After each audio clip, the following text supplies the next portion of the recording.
Good afternoon. A very warm welcome to all of you who have joined us today. We are actually hosting a very important topic that has been requested by so many parents on all our support groups. The topic is on your screen. It is sleep training for your baby. uh, New parents genuinely struggle a lot with the erratic sleep schedule that the baby brings to their lives and are very confused on how to handle it. A lot of new parents think that the baby sleep for long stretches and that they'll be able to get in a lot of sleep initially, but that's not true. It is a very tough time, the initial few months, and we are here to help you understand how to cope with it. We have with us Ms. Sushma Jethmalani, who has kindly given us this time to help all you new parents understand how to sleep train your baby. The webinar is going to be very informative. We are also recording it so that you can see it later on our YouTube channel. And we hope that this really helps you. Welcome, Sushma ji. Thank you. Thank you so much, Saloni. And I am really glad to be doing this webinar on sleep training. Um, and okay, so my name is Sushma Jethmalani. I am a childbirth and lactation educator. And I am doing this webinar on behalf of ReeLabs, which is a premier stem cell bank. So if you, after this, if you have any queries after the webinar, you can ask us. So I think we should start with this. Yes, Saloni? Absolutely. Please go ahead. Thank you so much. So when we talk about sleep training, there are a lot of parents who uh, feel the word training is taken in a very negative sense. But trust me, your baby has come into this world knowing nothing of the outside world. Okay. And it's more like trying to trying to make your baby understand what's happening around. So they say that for the first 6 months the baby does not feel as a separate person to either their mother or their primary caregiver. It's only after 6 to 8 months do they realize that they are a separate entity. So what happens is your baby doesn't know the ways of the world, Okay, so that's the reason a lot of times parents go through sleepless nights. They try to do everything, and sometimes they have no idea why the baby is either just crying and crying, or the baby is not sleeping at all, or the baby is waking up multiple times at night. So of course this webinar is also for the parents who feel that yes, they need to sleep better. So, with that, let's start. Now, I'll start with the introduction. So, now, what is sleep training? It's basically a process. So, it's just a process. It's a process to teach your baby to sleep. Now, as adults, we know our timings, we know our routine. And we usually, until unless we go partying or we are late working, we tend to sleep at a particular time or maybe in a particular time frame every night. So we have sort of some kind of routine. One could be okay, brushing your teeth, washing your face, changing into a night suit. So you understand that you do have a routine which you do before your bedtime. The same way, when the baby comes into this world, the baby doesn't know whether it's night, whether it's day, what is day and what is night. The baby only understands it that it's come out from a very warm and comfortable place. And the first thing it wants is his or hers mother, because that's the smell the baby recognizes. So basically, sleep training is just a process which teaches your baby to at least sleep and stay asleep independently, without relying on external assistance like without relying on you feeding them to sleep, and they getting up the moment you leave, or the moment you stop feeding, or the moment you have, sort of removed them from the breast or removed the bottle. It could be any of these. So this is just a method. And in this, how do we progress?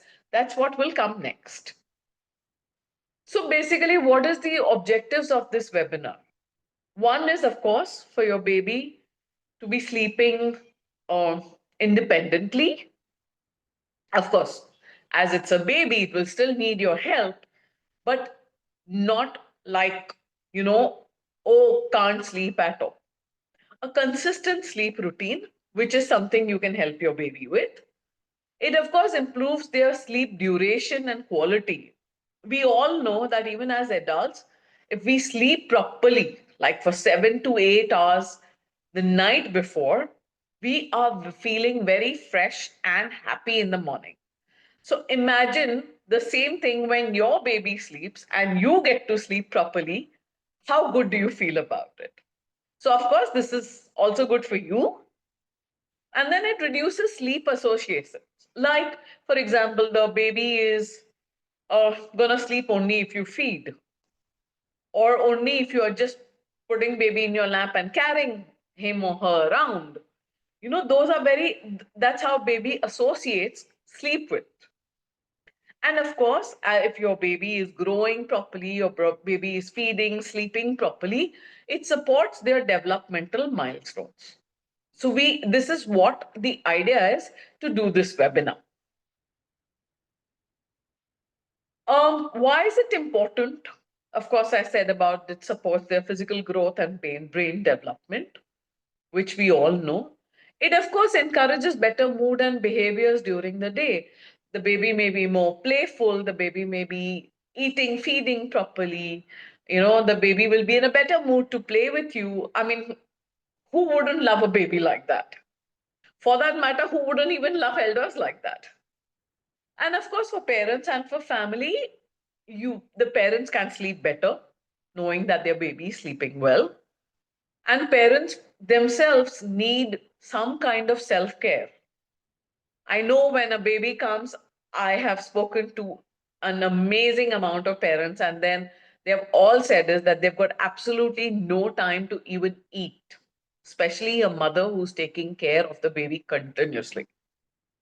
So, of course, it provides her some time to at least go for a walk, at least listen to some music, at least do some work. I mean, we know a lot of mothers are working and also handling, baby activities all the time. And more time for other responsibilities, of course, if you are a working woman, your work is also very, very important. So, of course, you have to give your time to that also. So these are just some of the things why this sleep training is important. Coming on to the next, a lot of mothers will ask me how to start sleep training, when to start. Should I start from day one? Trust me, you can't start from day one. Because from day one, the baby doesn't understand, doesn't know what's happening. The baby only cries when sleepy, cries when hungry, cries when needs comfort, cries when has a soiled nappy or diaper, cries when has stomach pain, cries when has it's a cold. So basically, the thing is that you need to have a right time to start training. So, first of all, so it's baby's age and development is very important. Baby's temperament. Now we all know there are some babies which will be happy-go-lucky types. They'll fuss, but not a lot. They'll eat properly. They'll play. They'll be sitting with probably any of the relatives who comes to meet them. They are more that's their temperament. Of course, there are some babies who may be a little sensitive in nature, who may actually want more of their mother,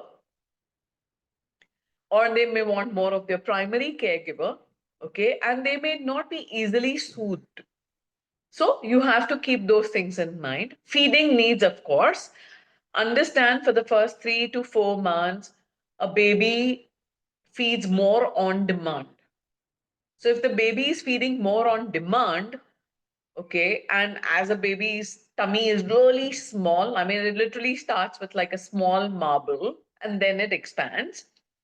So obviously, if that's the thing that's happening, then baby's feeding needs are also very important. So right in the start, the baby needs to feed something like 8 to 10 times in a day. So sleep training at that time is little difficult. Parental comfort is also very important. It also depends on, the mom, the dad, the partner, who's taking care of the baby. Whether you are comfortable with, establishing that kind of routine for your baby, putting actually the effort to, sleep train your baby. Of course, it also depends on what your family routine and schedule is. Trust me, I have a baby right in this building who, right since birth, has never slept early. And that's because the parents never sleep early. So that's why if your routine is something like working at 12 o'clock in the night and your baby is awake, then this is a little difficult. Baby's health and well being, of course, if your baby is quite fine, healthy, eating well, probably good weight gain, then it's fine. Of course, if the baby is sick, or the baby is a premature baby, or baby is in that situation where you need to take constant care, then that may be a little difficult. And of course, baby sleep environment. That could be something like, is the baby co-sleeping with you, like between two parents? Is the baby sleeping in the same room but in a crib? Or is baby sleeping in another room? So all these factors will determine when you can start and how you can start. So I know all those things that you look. Sleepy clues, a lot of times we tell our parents that please put your baby to sleep while they are still getting tired. Not to the point when they start crying, because the baby is overtired, the baby is overstimulated, the baby is reaching the last stage by crying. So some of the things that you can look for is, obviously, you'll see those flushed eyebrows. Or you'll see the babies closing their eyes and rooting and nuzzling into you. You know, your baby may be going in your arm or, trying to get close to you. Of course, glossy or sleepy looking eyes, because obviously now they are tired. So they're settling into that nap, sort of, or at least like the night thing. Stretching, yawning, which we even as adults do. Waving arms and legs can also be sometimes for them to say that, okay, mama, it's time to nap. Looking pale, sometimes. Hands by the face, of course, they are trying to, even we do that when we are quite grubby and sleepy. Looking to feed, which they may associate with sleep. And sometimes they're just staring off into space, which could also something be that now baby has lost interest in playing or anything else. So these are some of the things that you can look for in your baby. So don't put your baby to sleep when they are very tired and crying. Put baby to sleep when they go a little quiet. So you can still put them awake in the crib, but they know that now they can nap. On my next slide, I just wanted to talk about some very popular sleep training methods. So we've all heard about the cry it out method. Let the baby cry. We'll see how much the baby cries, because finally she'll or he'll stop. But a lot of parents now do not do that. And I think it's not really, it probably makes the baby feel more like, okay, I have to cry a lot for my caregiver to give me attention. So rather than that, what a lot of other popular sleep training methods are something like the Ferber method. The Ferber method is that you leave baby's bedroom, or it could be your own bedroom with a separate escape. And you come back periodically, so the baby knows that you're coming back. You're not leaving it away. Okay. And you come for quick comfort and then you go and then you come again. This signals the baby that you are always there for them. Even if you go away, you're coming back.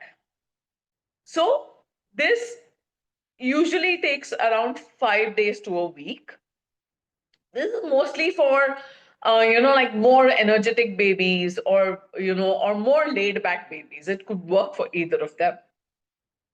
The chair method is where you are sitting next to the baby, the crib, in a chair, and quietly, while they learn to put themselves to sleep, you sort of go away from the room slowly, slowly.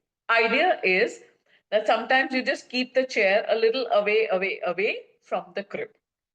So this is actually good for older babies who are more than 9 months old, or toddlers, because it helps in separation anxiety. Separation anxiety is when the baby or the toddler feels that, oh my God, my parent is gone, they are not coming back. They do not know that you are there for them. So that helps them. All these methods, I have to say, although they say it takes maybe a week or so, it's a process, as I said, starting. It will take like a week or 2 weeks, and you have to be a little patient, dear parents. Pick up and put down method. Yes, sometimes some babies love this. So you focus on baby falling, but you pick them up if they cry. So the idea is that if they are crying, you pick them up so they know that if I cry, there is somebody for me. And then once they are quiet, you again put them back in the crib. So that's a signal for the baby to tell you, or for you to tell the baby, I'm sorry, that I am here for you. And the last is, of course, so we have a lot of, what you call sleep crutch, like, okay, feeding to sleep, or, till you keep on telling a story or something. Stories and lullabies are still good, but slowly, slowly you remove one or anything, one thing, or maybe in a few weeks, that baby only associates with sleeping.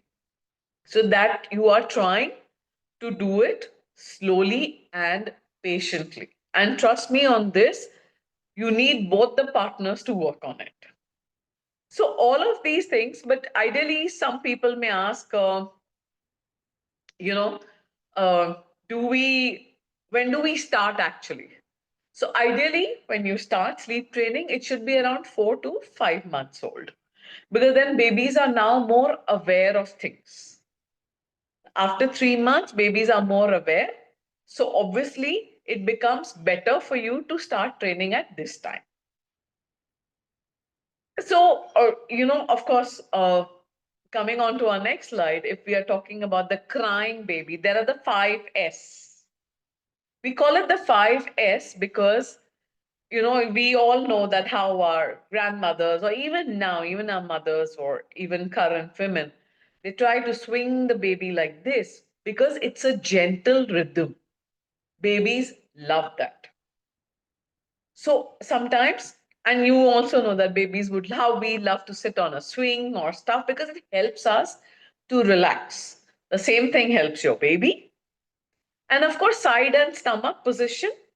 Stomach, I would not tell you till the baby can't roll over from the stomach to the back again.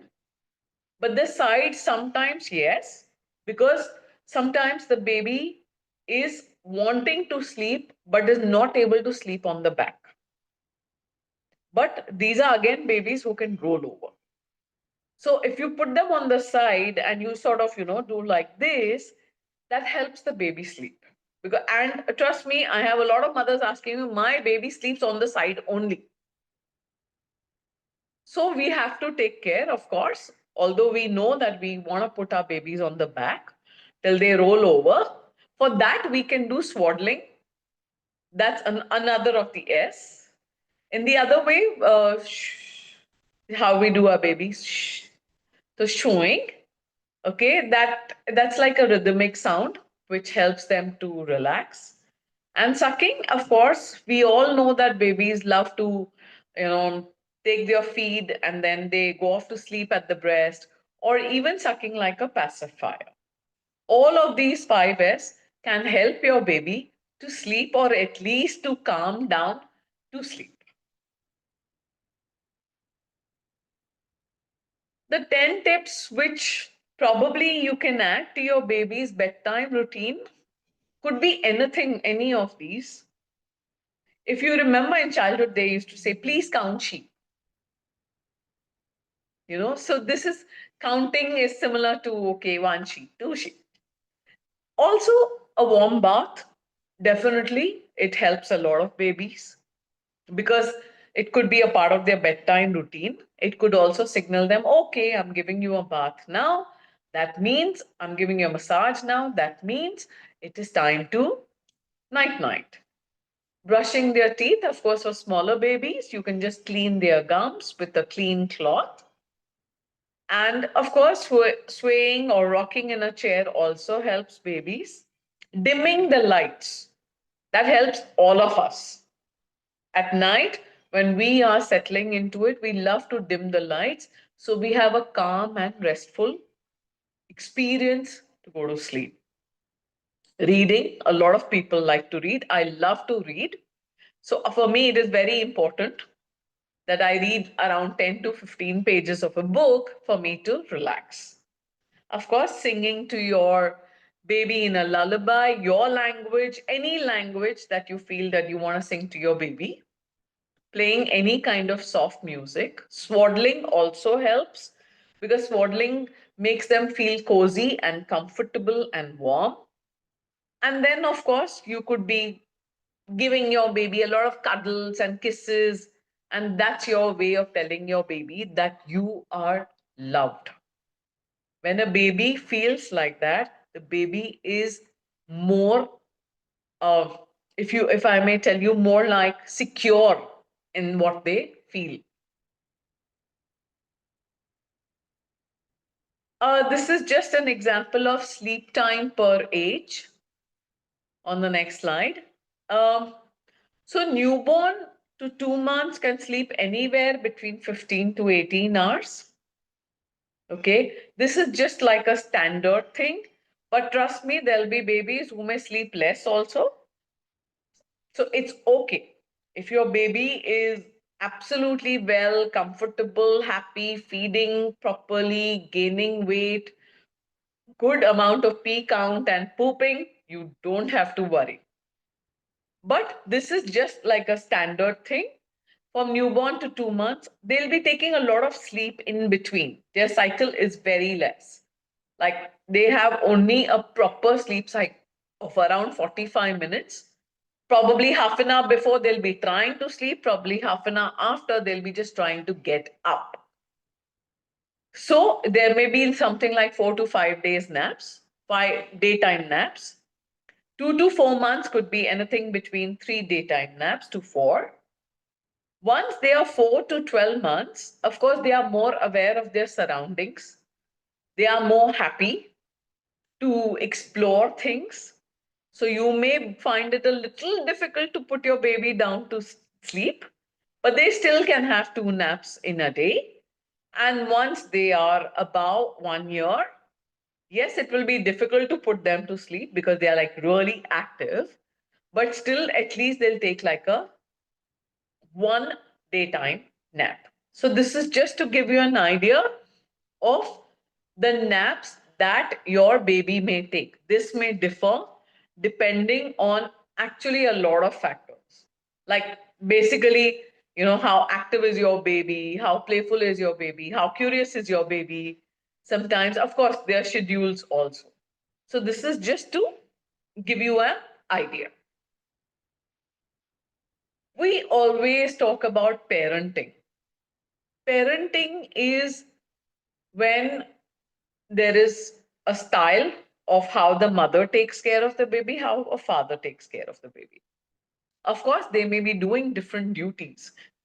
But what happens is that once, they are on the same page, you and your partner are on the same page as to how we want to train our baby to sleep or how we want to take care of our baby, it becomes much, much more easier for the baby also. Imagine you've just put down your baby to sleep, but your partner wants to play with the baby. And if the partner goes and, nuzzles the baby, or, just wakes up the baby and all, and you are not on the same page then. Because obviously I recently actually saw a good joke on this. So the fact is that you've got to be on the same side as your partner. So active participation in bedtime, sometimes it could be the father who could probably be, sitting on a chair next to the baby or holding the baby. Taking turns with night wakings. Yes, there are times when the father may get up, there are times when the mother may get up. It could be for breastfeeding, or it could be for as simple as formula feeding. Consistency in approach is very, very important, because once you are consistent with, as I said, it's a process, it takes time to build a routine. So if you are consistent with it, then it helps a lot. So you both got to be consistent with it. Emotional support is very much needed. And I have to tell you, moms, even the father needs a lot of support in this. If you are learning, if this is your first baby, you're learning about it, so is the father. So please understand and be patient with each other. And there are times when you can practice the routine together, so you both are on the same page.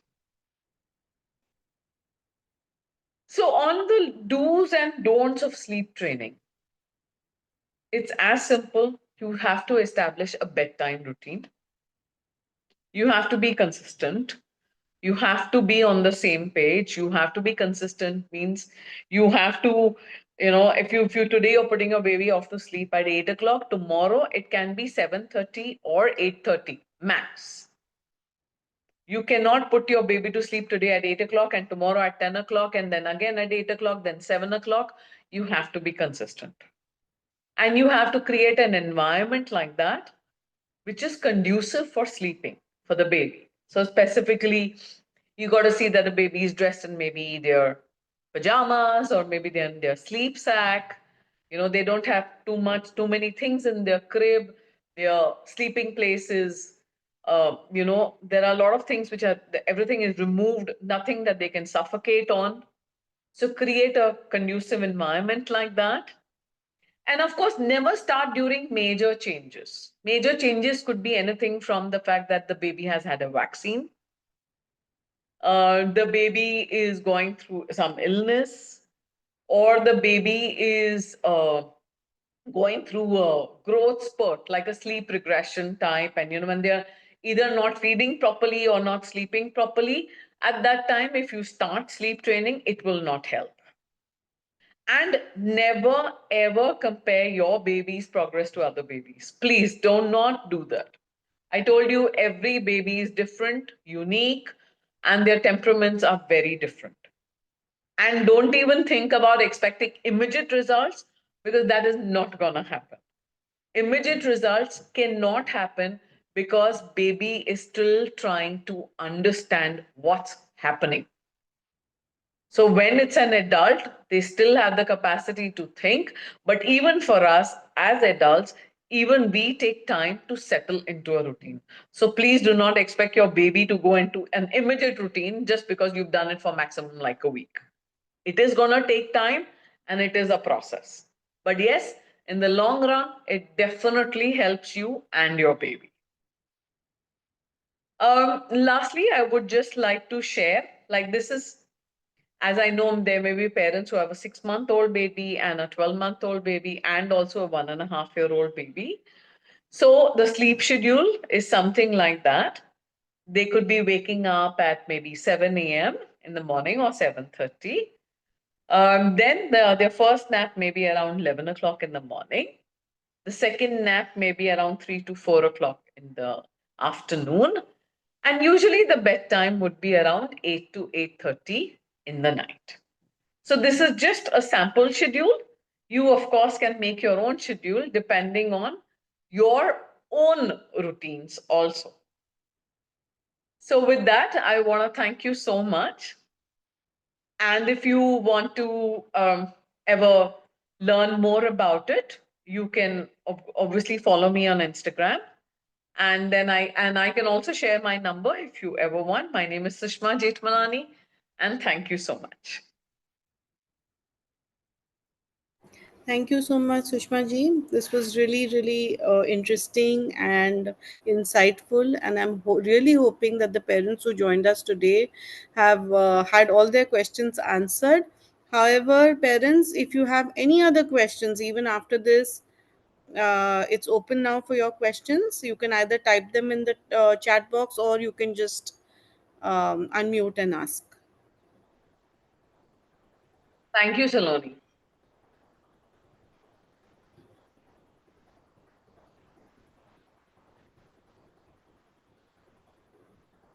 Is there anyone who would like to ask us any questions? Um,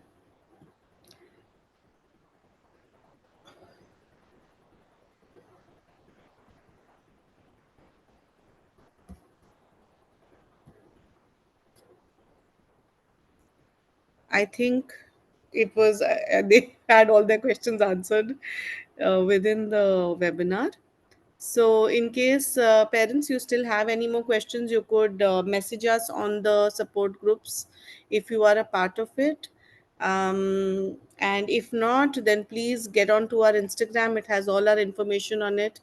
That's at the rate ReeLabs, and you'll be able to connect with us from there, and we can add you to any of our support groups. And yeah, so yes, I don't think, is there any other question? No, I think we are good. All right. Thank you so much. Thank you everyone for joining us. Thank you, Sushma ji. Thank you. Thank Bye you bye. so